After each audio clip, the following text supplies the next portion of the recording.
लोगोफोर लोगोसे रायजोफोर आङो दिनै आंनि फालिनिफ्राय फार्स्ट आरो प्रमद बर' बा इउ पि पि एल सोरखारनि मोजां खामानि मावनाय नोंथांमोननि गेजेराव फोरमायनो थाखाय बे भिडिअखौ बानायदों।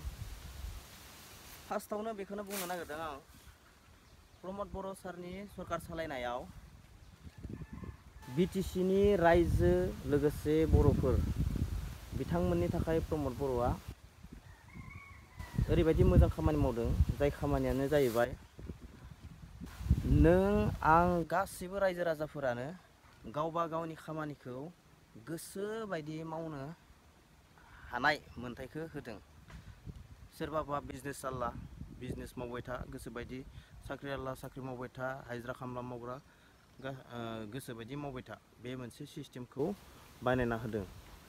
फारसेथिं प्राइमारि जोंनियाव जिथु थायो बे प्राइमारियाव पार्टि अफिस बन्द' खालामनाय जादों बिथाङा।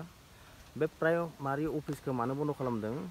सिगाङाव जिथु 17 बोसोरनि सरकारमोन बे 17 बोसोरनि सरकाराव बे प्राइमारि अफिसाव थानानैनो जौ लोंनाय जुवा गेलेनाय जौ फेनानै पाब्लिकनि गेजेराव हाथाय बाजार गलायाव दम होनाय बेफोरबायदि जाथाया जादोंमोन।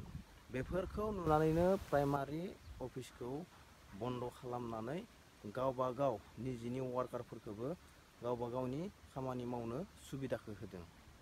बे मोनसे मोजां खामानि नंगौना नङा रायजोफोर? आंनि बायदिबा बिराद मोजां खामानि बियो। थ' बेखौनो दिनै बुंबाय। बेफोरबायदिनो मोजां खामानि मावनाय बहुद दोङो प्रमद बर' सारनि। लासै लासै उननि भिडिअ'आव फोरमायलांबाय थागोन आं मोनफा मोनफा थख' थख'यै।